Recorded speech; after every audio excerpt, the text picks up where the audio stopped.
Alright, welcome one and all, whoever may be watching this, part 17, Tides of Numenéra.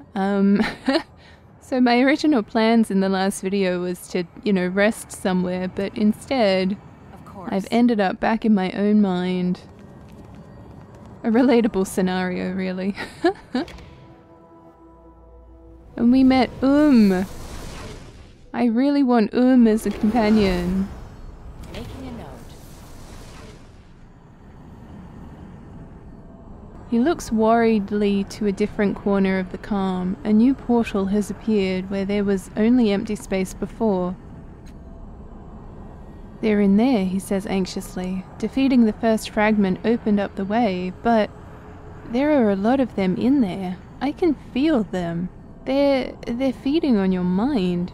He gives you a nervous smile. It's probably better to get rid of them, but I don't know if you can. You'll have to be strong. Stronger than you are now, I bet.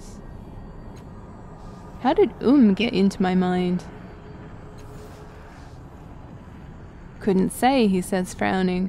But it was probably imprisoned for a reason, and not just because it shows up in minds uninvited. Be careful. Huh, okay, so we might have to look into that a little bit later, maybe. Maybe. Let's head out of here. I don't know why he wants me to be careful of I think is a soft and squishy potato. Go. Thank you. Why are you saying thank you? What did I do?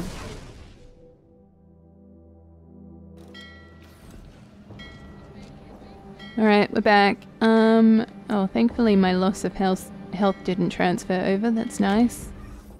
Let us sleeps. Oh, actually, I'm looking for a woman. Have you seen her? Journal. She gives you a sad smile. Perhaps. Many people stay here, and this woman might have been among them, but I don't remember her. I'm sorry. She's been talking to Amadon. Well, I won't reveal Persea's secret.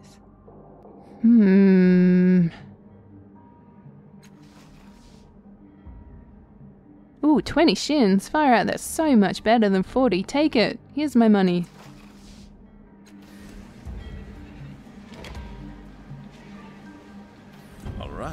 All right. Okay, everyone sounds happy. Temporary conditions. Oh, rested. Yay. Aww. Alright, we need to find a ship, I think. Probably should talk to her about Persea, but there's many things I should be doing. This is interesting. What is it? Interesting. Go. I spy some ships. Oh, I want the purple one. If I have a choice, this is the one I want.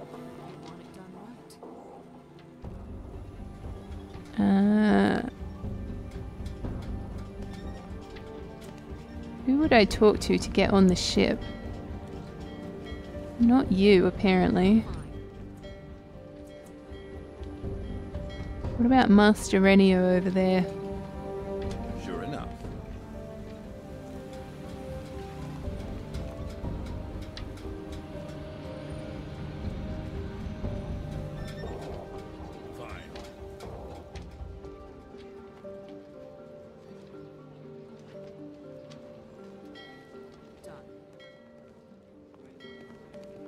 Just have a good look around. Alright, Master Renio it is. He seems to be staring at a ship, so I take that as a good sign.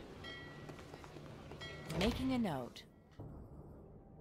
This airship master is keeping a nervous eye on his vessel. He is a short and wiry man dressed in travel-stained but well-kept clothing. He is chewing on his impeccably groomed mustache in frustration.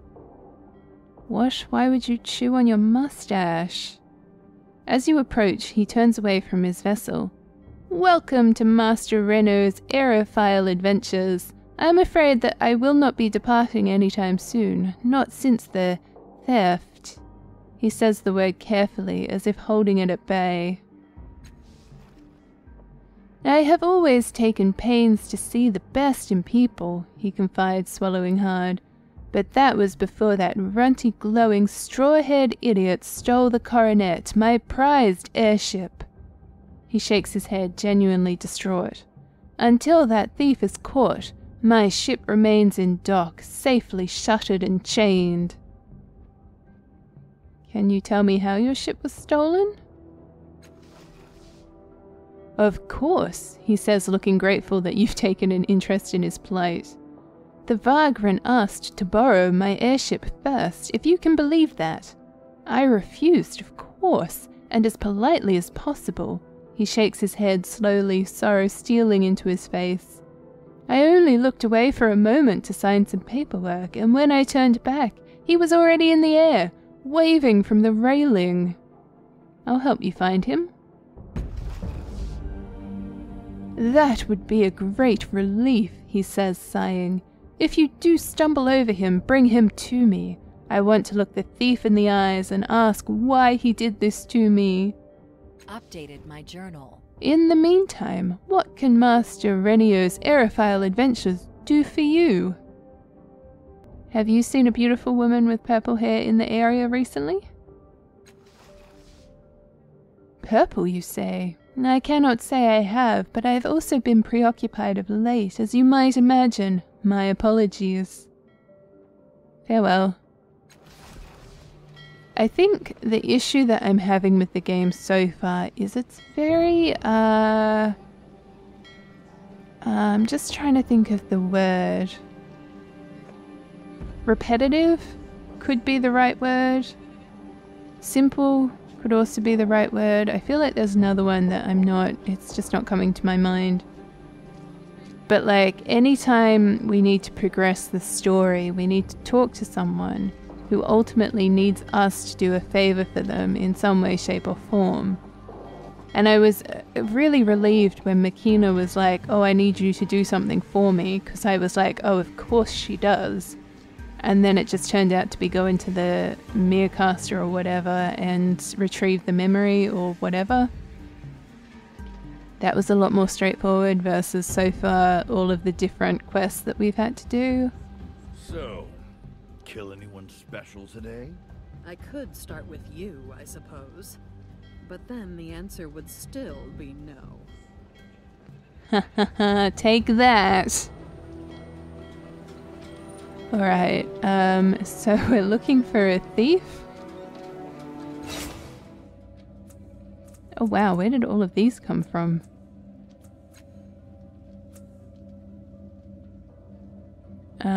Okay. He was also glowing. A new portal in the calm leads to a fathom. The sorrow's fragment have invested. I must destroy or contain them if I hope to rid myself of the sorrow's interference in my mind. Oh, okay. I thought he was talking about when he said that's where they've gone. I thought he meant the other people. But it's just the sorrow's fragments. Okay, good to know.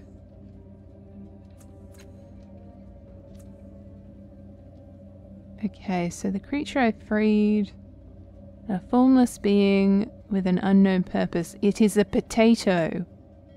It may benefit me to take it with me as I travel to inspect it when I can. Oh, I should probably talk to What's-Her-Face. Hold on.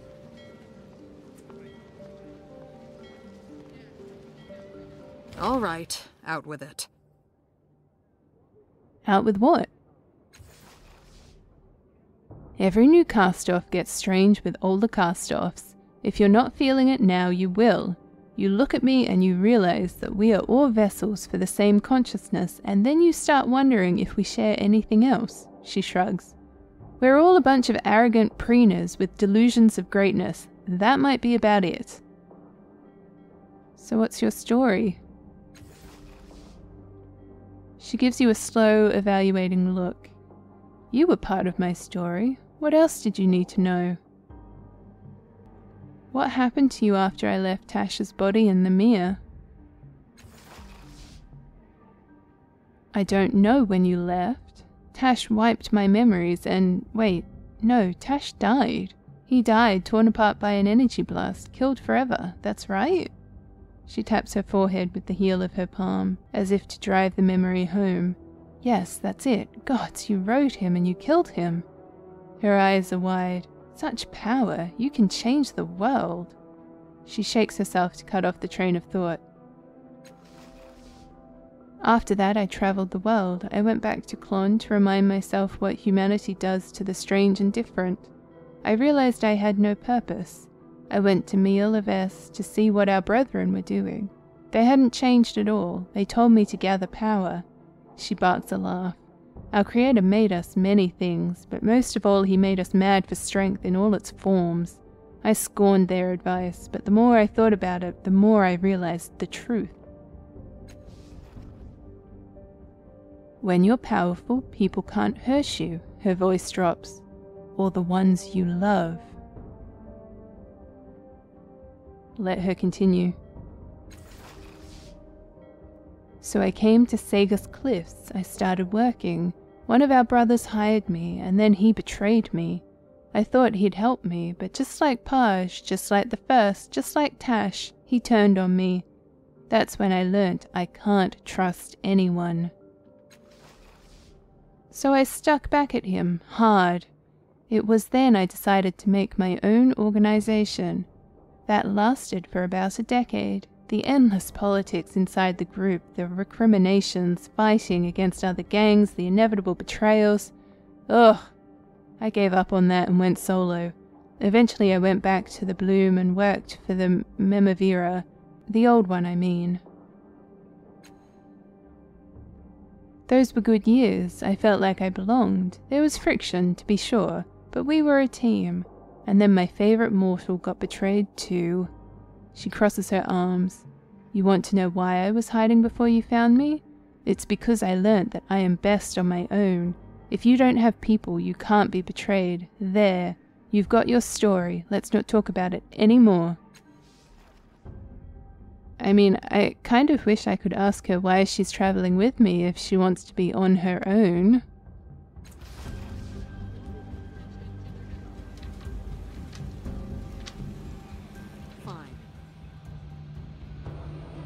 So I guess now we're looking for a glowing short man? Fine.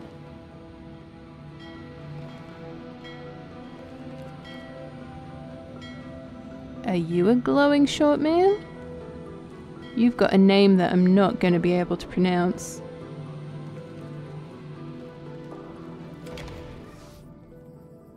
This scrawny old man practically rattles inside dull indented armor that was clearly made for someone bigger than him.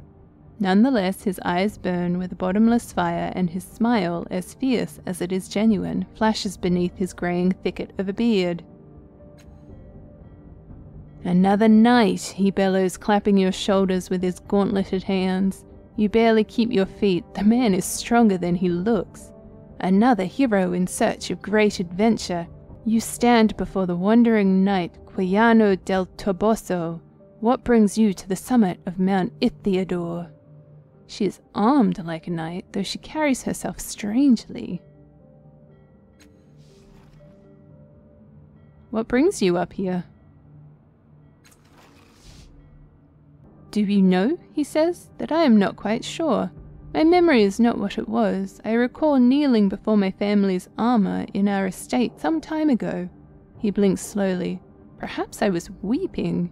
He smashes his gauntlet against his chest, leaving a sizable dent.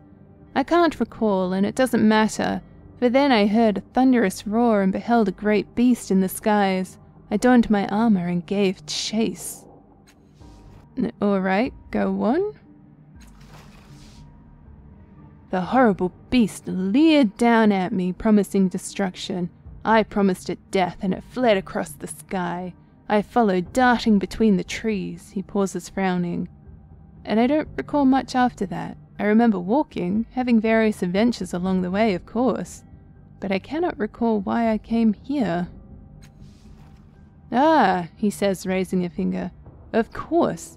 I must have had the frankly brilliant notion of scaling this lonely mountain to better spot the beast from afar. He shakes his head, his wispy beard waggling. Alas, I've seen nothing so far.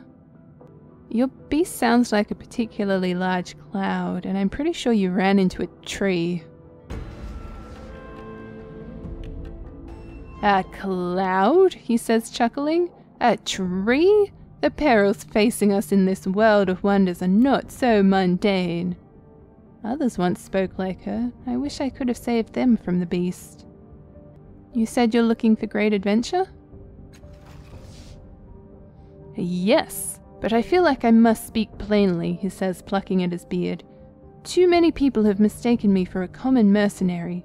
He straightens. I am not interested in entangling myself with local quarries.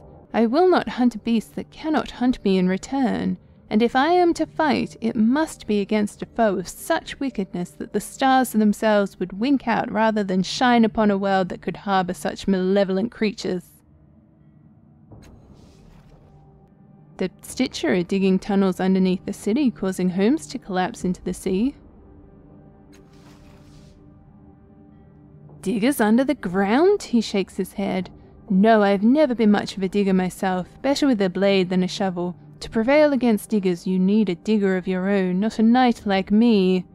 Can you imagine a knight with a shovel? What ridiculous foes he might face.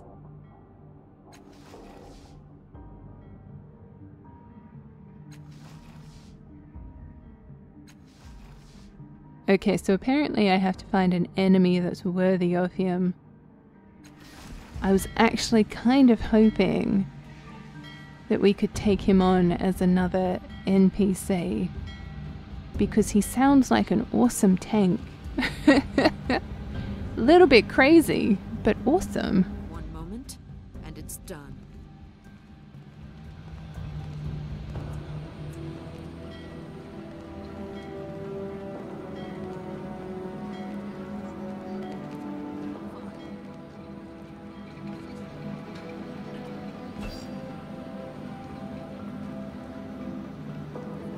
Okay, so that will take me to Cliff's Edge.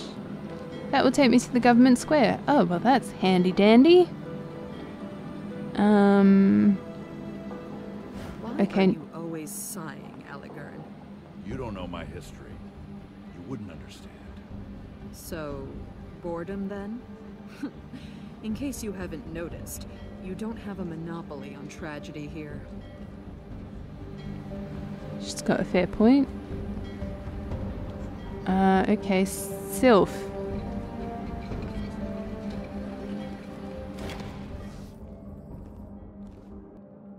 This pretty young woman stands unnaturally still. Suddenly her large glassy eyes spring to life with a rattle and quickly lock with yours, before just as quickly snapping away. Her skin, as fair as porcelain, is cracked beneath several layers of dirt and faded makeup, and on one side of her neck you see what appears to be a small tattoo of vertical lines with glyphs etched at the bottom. For a moment she seems familiar, but that disappears as a minute shudder runs down her arms. Her gaze snaps back to your face, but not to your eyes. She's staring at your tattoo. Jerkily, her hand raises to touch her own. Well met. I am called Sylph. You note the slight pause before she pronounces her name. Her voice has a purring quality under which you can hear the spinning of countless gears. She coughs just once, and a small greenish cloud emerges from between her lips. How did you come by that mark? It's her, or is... Try to remember where you've seen her tattoo before. You hear an echo of yourself and see in front of you a strange old man, gnarled by time and rabid with expectation. On his neck, weathered and sagging, you see the same series of vertical lines etched into his skin, a faded map to a time or a place that no longer exists. An admissible period of time has elapsed without an answer. Conclusion. I will rephrase the question, she says as the memory fades. How did you come to have those marks upon your skin? I am a cast-off of the changing god. You hear an excited clicking and her eyes flutter closed briefly. I appreciate your honesty. she says, the manic working of gears sounding from within her chest. She regards you, head tilting to the side with a series of small ratcheting noises. You have the absurd impression the motion is meant to be flirtatious. I hope you will answer another question for me.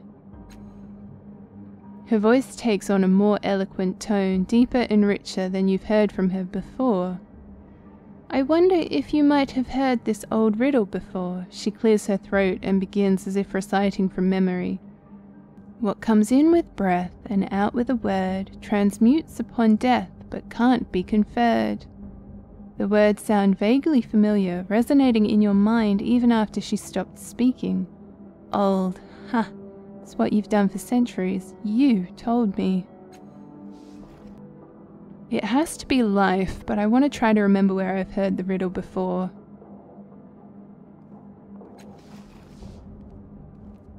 The words sound familiar, but something about them is subtly wrong. Just when you think you've grasped the difference, it slips from your mind, and you're left with only Sylph's expectant gaze.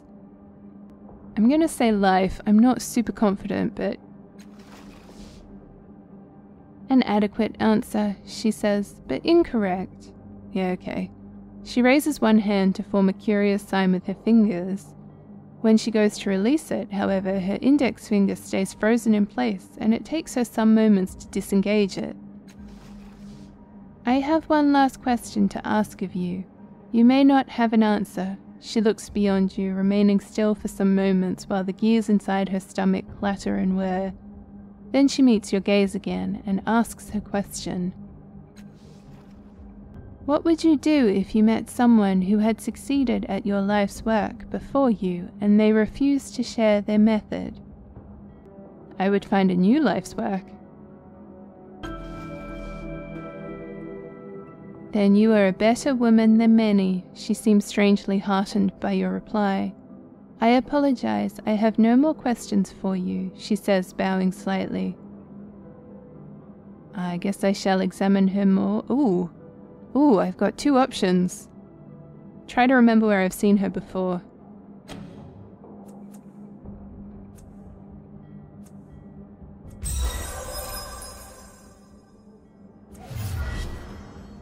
An image appears in your mind of Sylph standing demurely beside a rich-clothed man who gestures at you impatiently.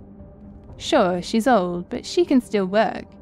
Still got that machine intelligence of hers running along nicely, unlike some others, he says. If you're lonely, she'll keep you company. If you're not, she'll keep quiet, won't you? He turns his piercing gaze on Sylph, who nods. Tell you what, I'll make you a deal, the man says, leading forward conspiratorially. I got a male model out back who's a bit more banged up. I'll do you both for, say, 1,000 shins? He winks at you. A lady's got to have her options. I understand, I surely do. He leans back, pleased with himself, as the memory starts to fade. So do we have a deal? Who are you? I am Sylph, she states simply, inclining her head towards you with an audible click. I am at your service. Okay, interesting. That doesn't help us find the man that we're looking for, though.